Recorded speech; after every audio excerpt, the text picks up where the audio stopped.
Okay, thanks.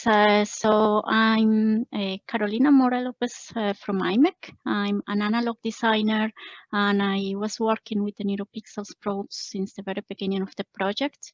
Now I'm leading at imec a small team that is designing the new generations of NeuroPixels. So there's some other versions coming in the future. So listening to Mateo's talk, I quickly put a slide to introduce imec. I didn't have in my slide set, just so that people that doesn't know what imec is, we are a research institute located in Belgium. It is rather large, so we have around 4,000 people distributed also in some other sites. So in total, there's around 8 sites, but Belgium is the headquarters, and here we have around 2,500 people, I would say. So this is our R&D electronics and semiconductor institute. Our specialty is in all aspects of semiconductors, but I will show you some areas in the next slide. The main activity of imec is more on technology transfer. So we develop technology that is transferred to industry in all its kind of sectors. And then we have,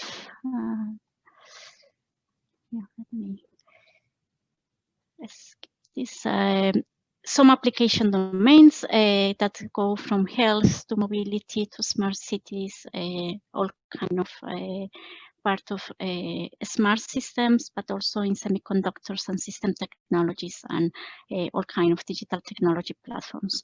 So our program of neural probes then is included in what we call smart health, that is the life science department of imec.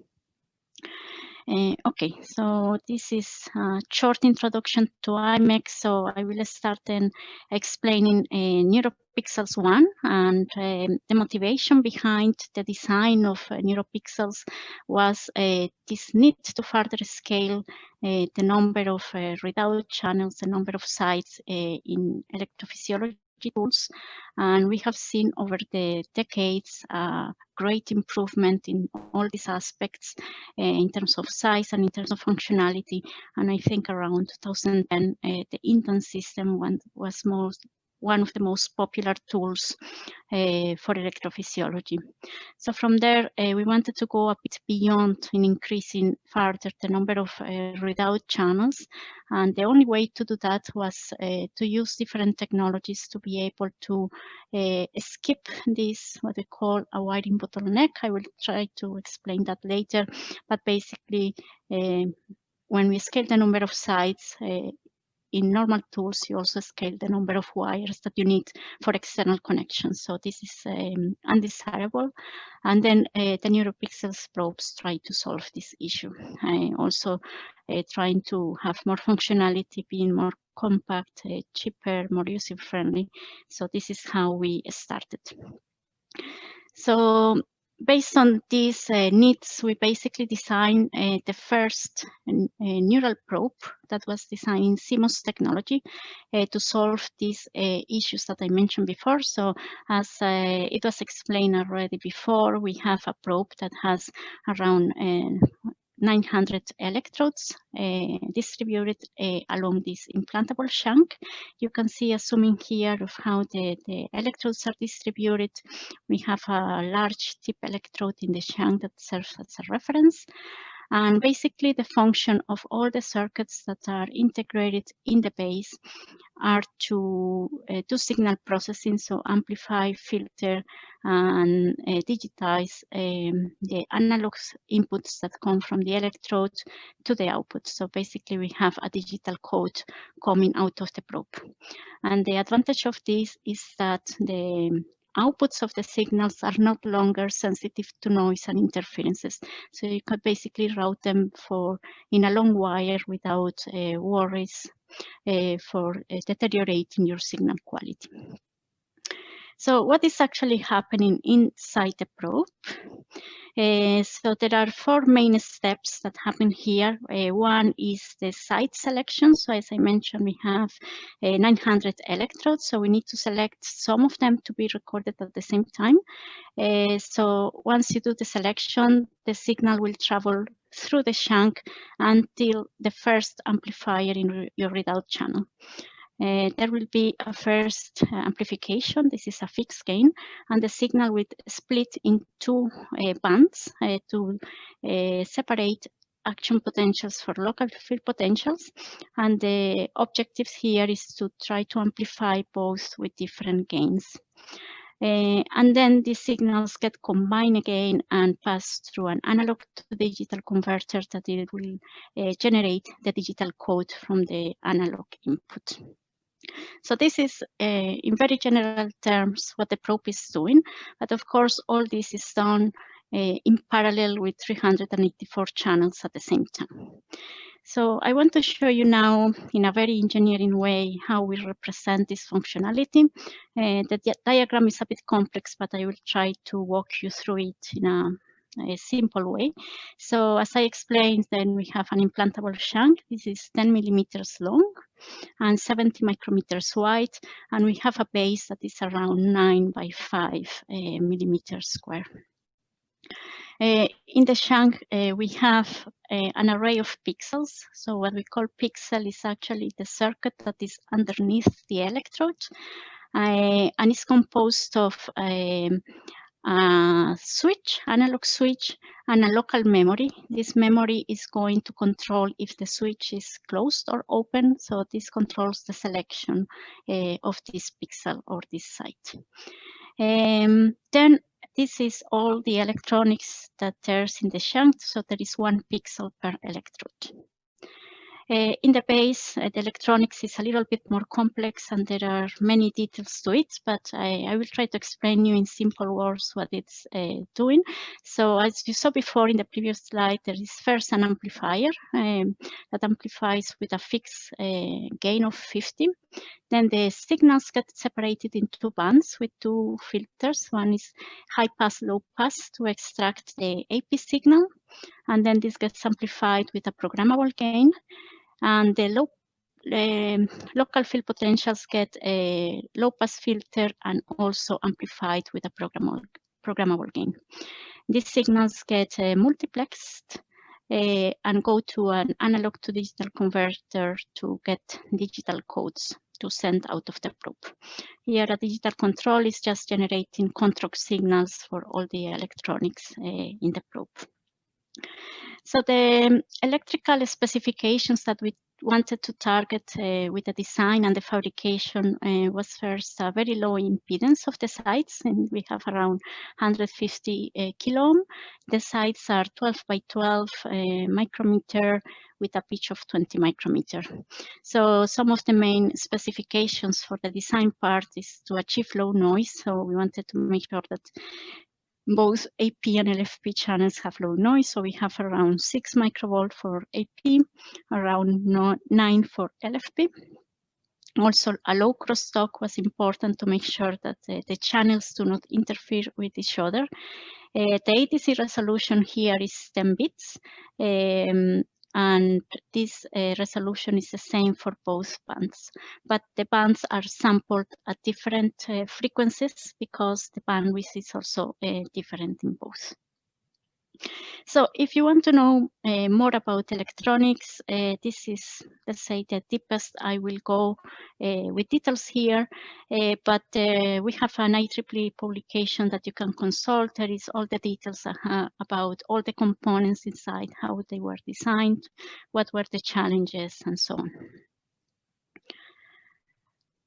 So I want to talk a little bit more about this band splitting that we have in the channels. So as I mentioned, we are splitting APs from LFPs. And the reason here is because the LFP signals are much larger than AP.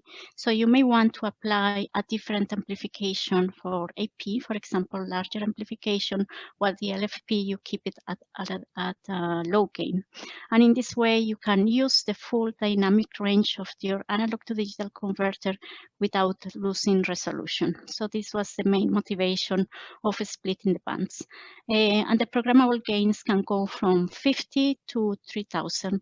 And normally users keep it in the 500 to 1000 region. So as it was explained already, one of the motivations to use CMOS was to solve what we call the SHANK wiring bottleneck. So as you know, in a passive probe, you will need as many wires as you have electrodes. So the number of electrodes that you can accommodate in a SHANK is actually limited, but the wiring and not anything else. So to be able to solve this issue, what Neuropixels probes are doing is to have a shared lines or shared channels among the electrodes. So this is just a diagram to explain you how it works. So we have basically a line, a signal line that connects to the input of the amplifier. This goes all the way through the SHANK and is connected to several electrodes. So by programming a local memory, you can close or open one of the switches that will connect to the line.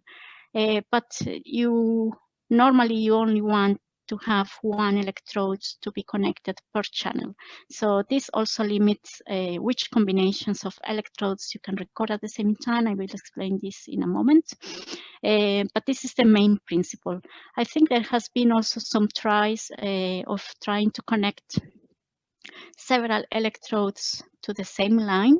And the guys from HHMI also from UCL have been trying this with the probe. So it is possible to connect or to select several electrodes that connect to the same channel at the same time.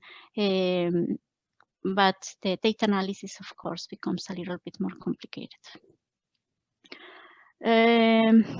So because of this connectivity or sharing of channels, there are some limitations in the selectivity. So I want to show you some examples of what is possible.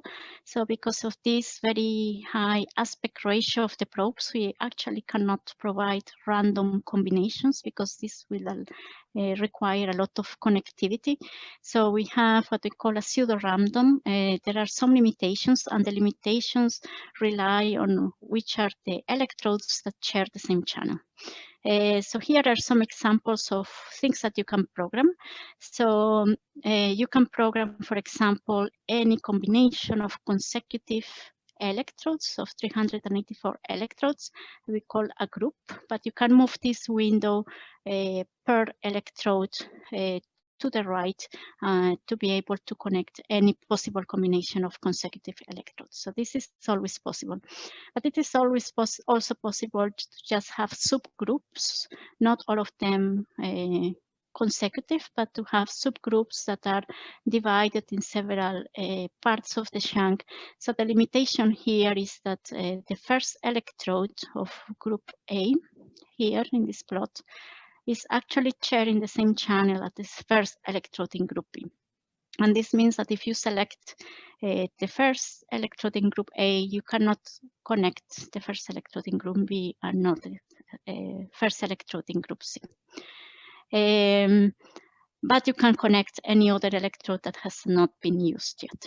And the third example shows that you can also, you don't need to do consecutive groups, but you can also just distribute it a bit more randomly, also keeping in mind the same limitation. If you connect this second electrode in group A, you cannot connect it in the group B or group C. For reference selection, the NeuroPixels probes also have several options that you can select. So we have provided 3 different possibilities for referencing. The first one is an external electrode that you can connect through a bomb pad, a pad in the probe. There is also 2 internal electrodes. One is a large electrode at the tip, has very low impedance, and the other are just small electrodes. So one of 3 electrodes can be selected also as a reference. This is a high impedance electrode, so it's not always working if you use it as a reference for all the channels, but it can be useful for independent channels in some applications. The distance between these small electrodes is 3.84 millimeters. So what happens with all these options is that every channel in the base, so every 384 channels, has the liberty to choose one of the 3 options for referencing. This is completely independent among channels. So you can select external, you can select a large tip electrode, or you can select one of the 3 internal ones. And because I'm in this topic, I received very often questions about grounding and about referencing. So I wanted to take the opportunity to explain in this course what is the difference between ground and reference, and why it's important to do a good choice when we need to do these 2 connections. So I will start with the ground concept. So the ground is actually the 0 volt reference of a system. It can be also connected to your mains earth connection from any plug computer. So this is your ground. So in the NeuroPixels probe, this ground comes from the system, from the PXIe system. I will show you later. And it means the reference voltage, 0 volts for all the electronics, and provides a low impedance path for all the return currents that happen in the electronics. But this ground is also important to create a link to the animal ground. So when you talk about grounding, is to be able to set the animal to the same voltage as your electronics. And why it is important is because the ground also defines what is the reference point of your input signal. So when you have an amplifier connected to ground, and you have 2 electrodes at the input, a small one and a reference electrode, you will have an input range. In NeuroPixels, this input range is 10 millivolts. So when you go beyond 10 millivolts, your amplifier will saturate. So when you set the amplifier to 0 volt reference, means that the signal, input range signal, can go 5 millivolts above 0 volts and 5 millivolts below the 0 volts. So this will determine your input range. Any signal beyond this 10 millivolts will actually saturate your amplifier. So this is the window where you want to keep your input signal to. But what happens when you don't have an animal grounded? We will call this as a floating animal. It means that the signal that you will record from this animal can have any random level, voltage level, and it can be well within or can be well out of your input range. You cannot control this, and this is an unwanted effect because you are not able to control if your signal will be into your input range. So what the ground, when you connect the animal to ground, what is happening is that you are making sure that the signal that you see is within this range. So this is the concept of grounding. So this is what is happening when you connect your ground reference to the animal. So what is actually referencing then? So the reference is completely something else, and this refers to which signal do you want to connect to the negative input of your amplifier. So when you have 2 electrodes, say a small electrode in the probe, and you have the tip electrode or an external electrode also connecting to the brain through a completely separate cable as from the ground, you will be able to capture common mode noise, for example, from 60 Hz in both electrodes. And because the amplifier is doing a differential operation, it amplifies the difference between the two electrodes.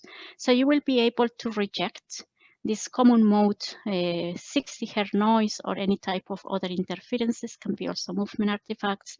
You will be able to reject it at the output of the amplifier. So this is your reference electrode.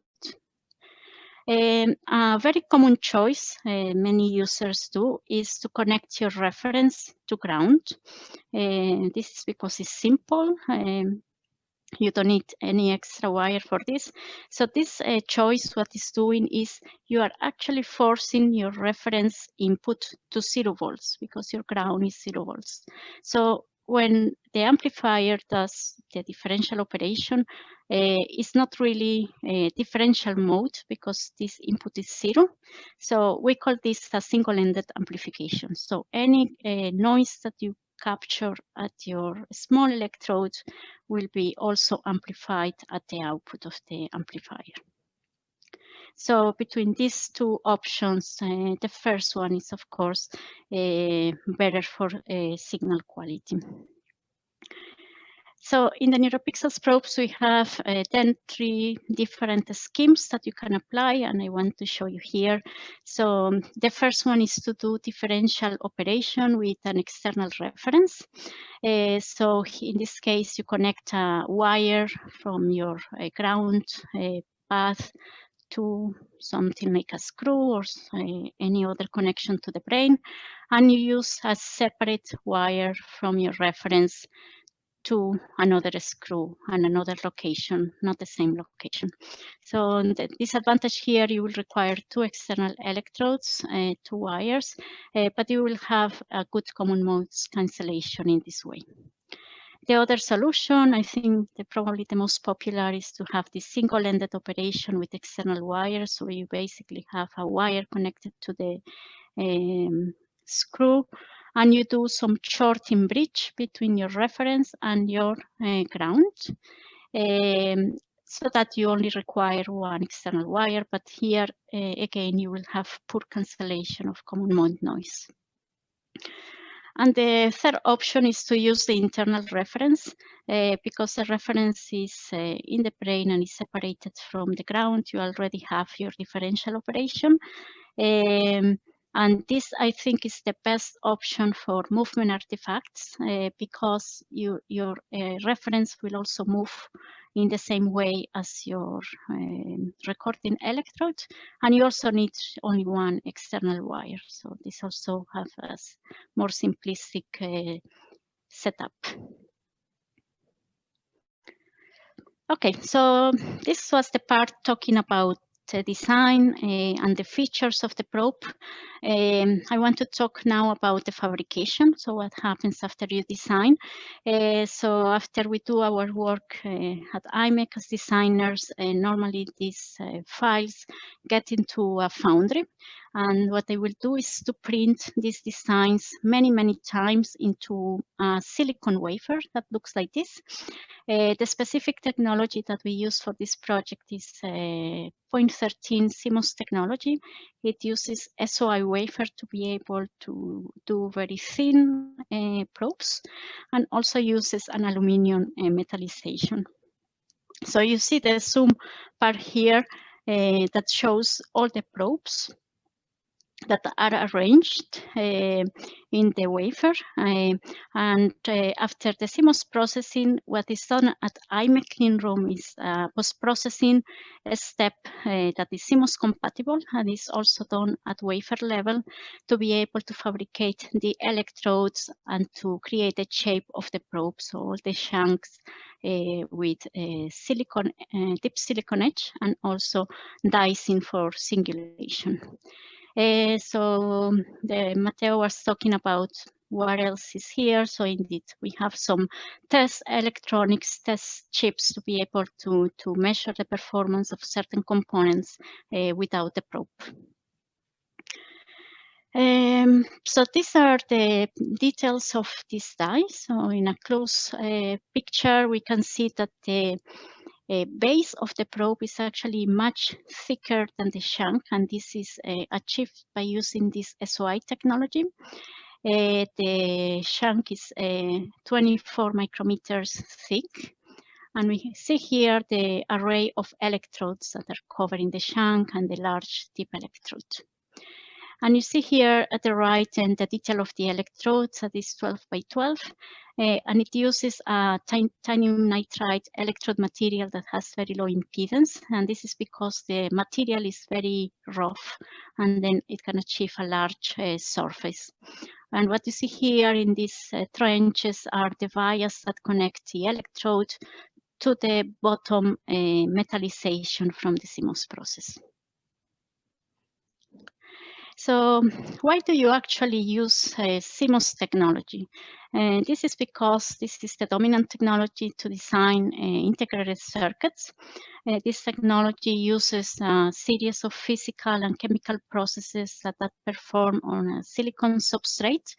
For example, the film deposition of metal and insulators to create this metal stack. So we have in yellow in this plot is the metal, the gray is the insulator, and the metals connect through vias to the different levels. In the technology used in NeuroPixels, we have 6 metal layers, and a stack of 6 metal layers, where the top metal is the one contacting the electrode. This process also uses patterning to be able to shape the metals, and semiconductor doping. This is to be able to create an NMOS and PMOS transistors in the device layer that is the silicon substrate. So by using very modern production processes, it is possible to create very, very small features from 5 nanometers to 350 nanometers, depending on the technology node that you choose.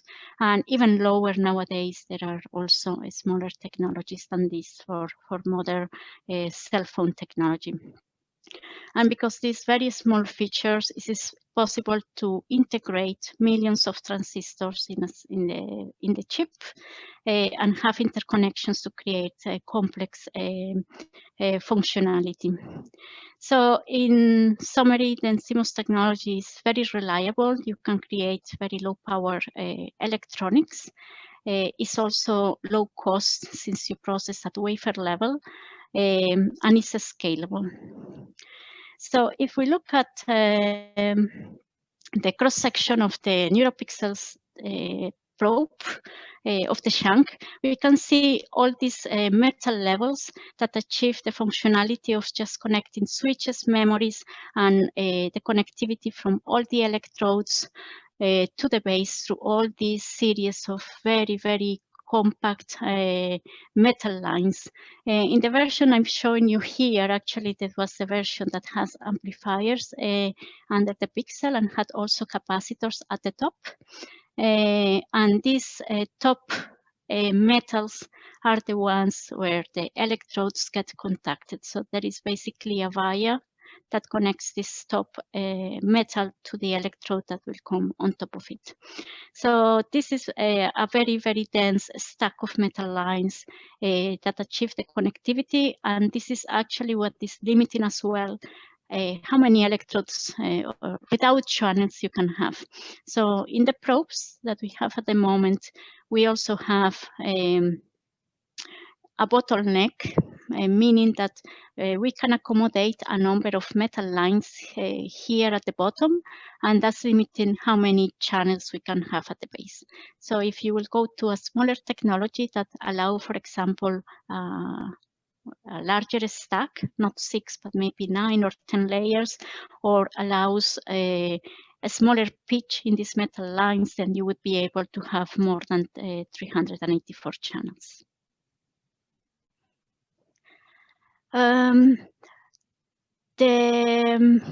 I have explained already that CMOS technology is a very reliable technology. It uses very modern processes, but this doesn't mean that the technology is perfect. So we have fabrication defects that can create variations in the components. So I want to give you a very small example of this. So I'll show you before this input amplifier that we have in the base. This amplifier defines the gain by a ratio of capacitors. So the ratio of these two capacitors actually define this gain of 50. So when we have a very perfect ideal capacitor, we can have a perfect gain. But what happens in fabrication, and because CMOS technology is dealing with very, very small features, this deposition and patterning of metals is not always perfect. So what you can have is physical and chemical defects that can cause, for example, surface roughness. And this makes that the capacitor is maybe not 1 picofarad, but maybe plus minus 20%. So this will affect the accuracy of the gain in this specific example, but this process variation affect actually all CMOS components, so not only capacitors, but also resistors, transistors, diodes, any component that you can have in CMOS, and this can create gain, bandwidth, and ATC inaccuracies. So to be able to deal with these inaccuracies, we have some probe calibration, a calibration mechanism inside the probe. And the idea here is to try to deal, for example, in this plot here, we have the transfer function of an ideal ATC. So the input code, the inputs should correspond to the output in a 1-to-1 ratio. But if you don't calibrate your ATC, you will have a transfer function with a lower gain and also with offset. So calibration in the probe corrects for all these parameter inaccuracies, and that deals with missing codes in the analog to digital converters, with gain errors among channels, and also with the offset. And this calibration is not really signal processing, but it happens in the hardware. So we have internal components like capacitor arrays and switches that make sure that inaccuracies, for example, in the capacitors, get corrected by doing this tuning or calibration. Sometimes some probes are extremely affected by process variations, so it may be that calibration is not always sufficient. So you may see in some probes that a few channels don't behave exactly the same, have maybe larger noise, a little bit less gain, or also that don't work at all. But that's normal when you do mass production of electrical components, that they not always behave exactly as you want. So an important note here is that you must always apply your calibration, otherwise you will get degraded performance in terms of offset gain, uniformity, and other aspects.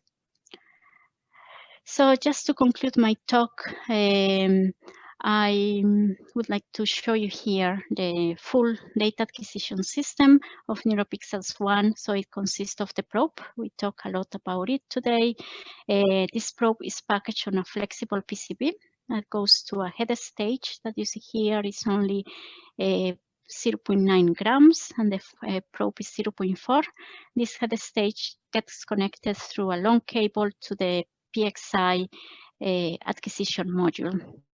This module is custom-made with a base station controller, and it can support up to 4 probes simultaneously, and you can also connect several of these modules into a single PXI chassis to do more than 4 probes.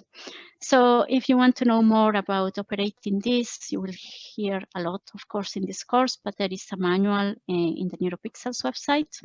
And if you really, really want to know more about the design, the components, the challenges of the system, there is also a publication in IEEE with all the details of the acquisition system. So I think that's it for my talk. So you can then ask questions if you have any.